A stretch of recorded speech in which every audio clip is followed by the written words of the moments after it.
Welcome to the Viewless Wings Poetry Podcast, where we celebrate the craft of poetry. Each week, we feature interviews with incredible poets and artists, including Olivia Gatwood and A.E. Stallings, and original poetry read by the authors. I'm your host, James Morehead, Poet Laureate of Dublin, California, and author of Canvas and Portraits of Red and Gray. This week's episode of the Viewless Wings Poetry Podcast features four wonderful poets reading their original poems around the theme of new beginnings. Sit back, relax, and enjoy these wonderful poets reciting their works. Hello, my name is Sarah Bricault. I have a PhD in neurobiology and currently work as a postdoc in that field when I'm not writing poetry. My fascination with the mind and how it processes information often finds itself in my poetry, as do themes related to mental health. As far as where this poem came from, it really started in a conversation I was having with some friends about how one visualizes objects.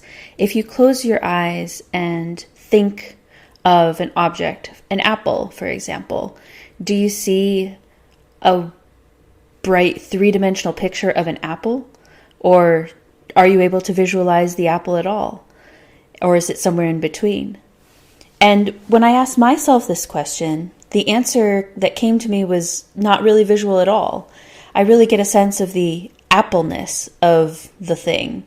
And to try and explain this, I wrote this poem.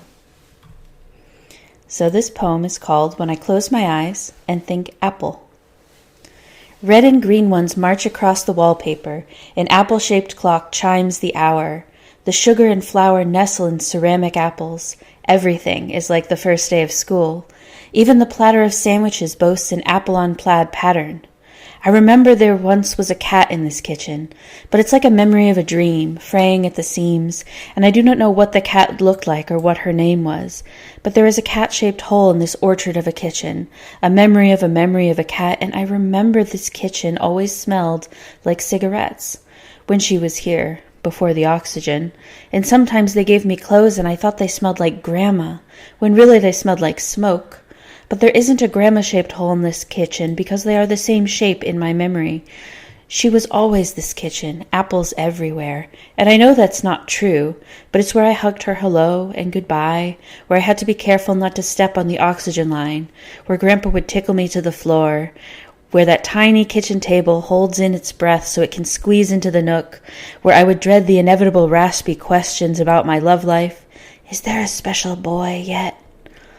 We went apple picking this year, and I felt like I was reinventing the apple, putting another facet to the memory, evolving the vision to something crisp and clear and new, where we stand on tiptoes and gently twist before the trees give way, and there's this ghost of grandma in the orchard, apples everywhere. We bring home a bag, and I admit I am glad that when I bite into the crisp sweetness and close my eyes, I see more than simple fruit.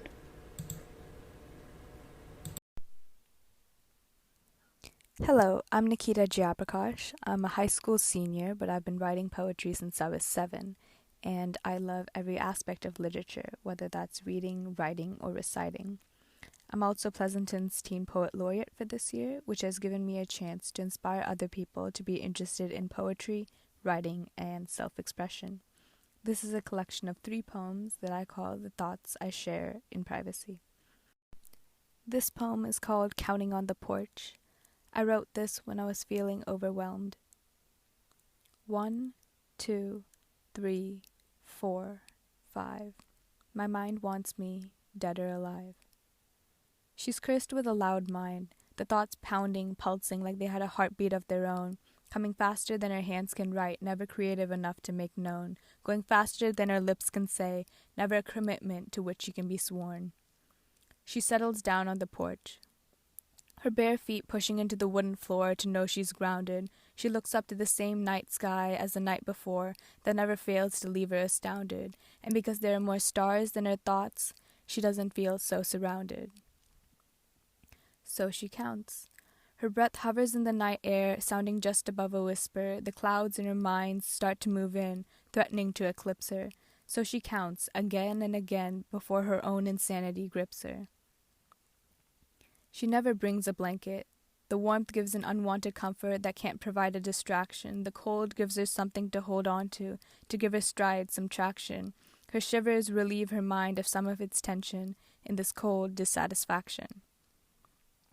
She'll pour out her thoughts to the night sky that bears its weight so she doesn't have to the night sky that longs to forget, just like she wants to do, to the night sky that holds her to reality in an undeniable truth. And so she counts.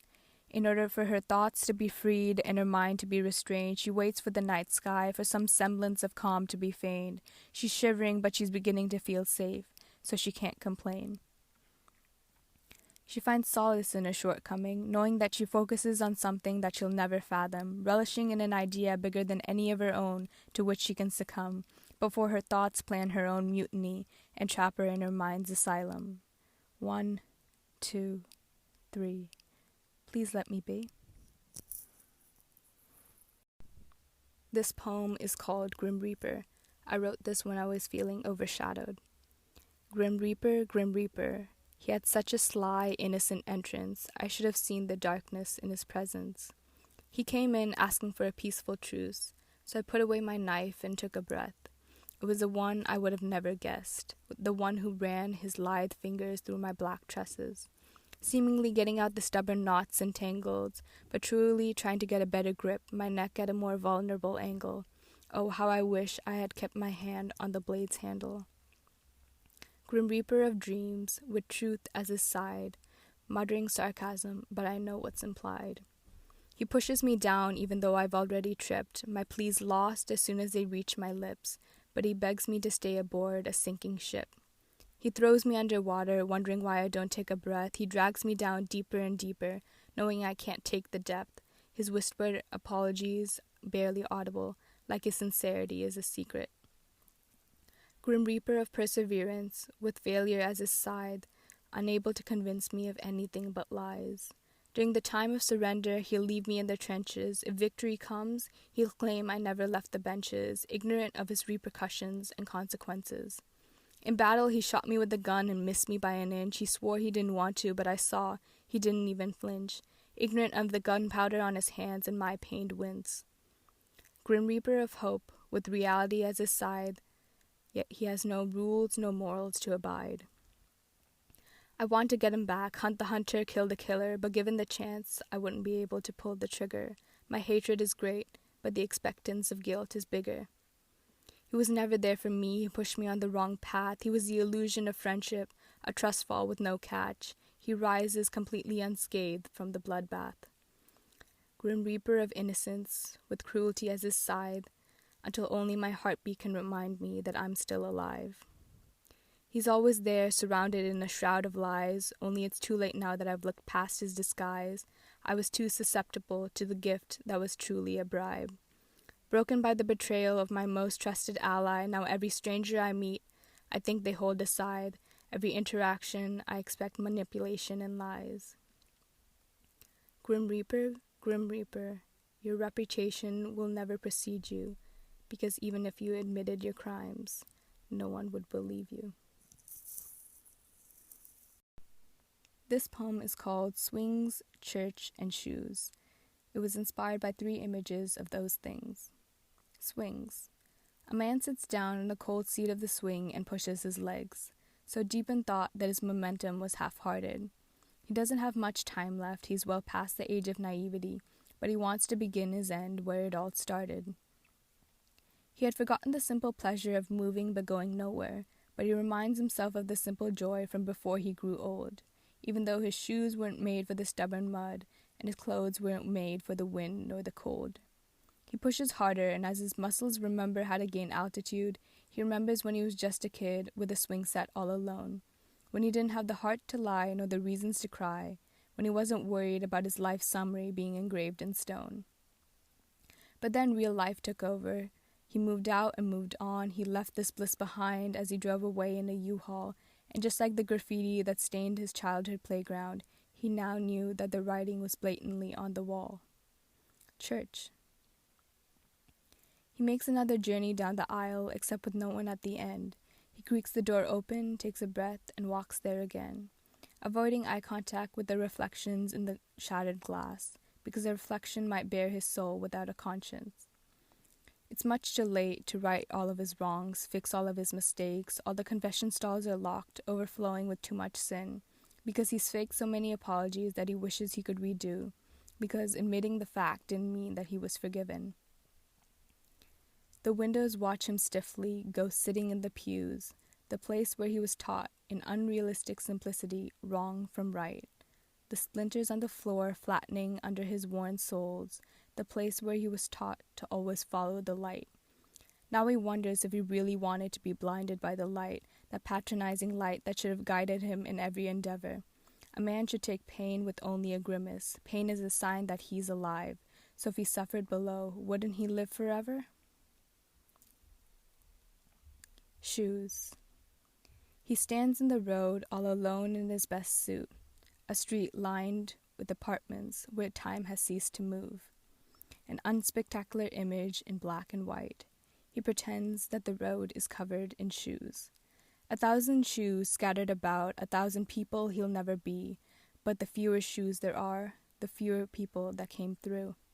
1,000 pathways he'll never walk, 1,000 footprints that he'll never leave. He hopes he's lucky enough to be the very first shoe. The man straightens his waistcoat, he checks his watch. He doesn't have much longer, so he walks forward with age's grace. He walks to where the shoes grew fewer and fewer, because he wants to be the first and last footprint in this place. After he's gone, no one would dare to move a dead man's shoe, lest his ghost should still be wandering these streets. So he'll take off his shoes, sit down, and finally rest, until a softer ground hopefully meets his sock-covered feet.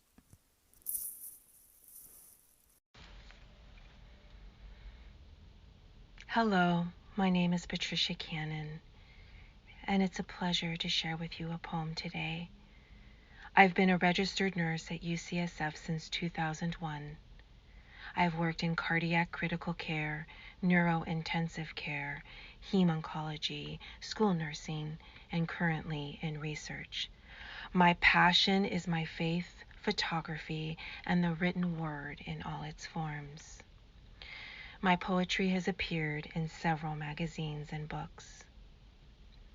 Inspiration is about the impact of childhood trauma, but I hope it also gives a human face to the spiritual saying that love throws fear outside. Inspiration. Loneliness began as a child when she would place with the utmost care toy upon toy on top of her small body until she was covered with the solitary sound of her own breathing, certain that this would shield her from the wrath of a human touch that would first wrap around her ankles and then pull her down into the watery deep of haunting deceit, the forbidden country where silence reigns and innocence drowns in salty tears and foamy sheets. Then, as a woman, she would place with the utmost care book upon book on top of her life until she was covered with a multitude of voices, certain that this would shield her from the warmth of a human touch that would first wrap around her heart and then pull her down into the watery deep of intoxicating heat, the borderless country where love reigns and exhalations rise like sweet-smelling clouds to the ceiling. But her child, barely a year old, pressed against her chest like life itself, with all its fragile hope, inspires her to swim toward her true voice, stranded somewhere on the babbling sea of her own fear. Hello out there. This is Colleen Charlette, Saskatoon poet. I will be reading my poem called Two-Word Flip. Shut out, outcast, cast away, away from another sibling, sibling disconnected, disconnected roots, roots dislodged, dislodged identity, identity shredded, shredded files, files redacted, redacted lives, lives impacted, impacted family, family lines, lines disrupted, disrupted chain, chain delinked, delinked sequence, sequence converted, converted circle.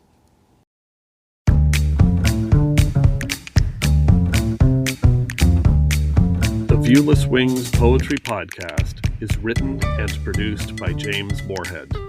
You can follow me on Twitter at Dublin Ranch, subscribe to the Viewless Wings Poetry Podcast, and follow us on viewlesswings.com or on Instagram at Viewless Wings.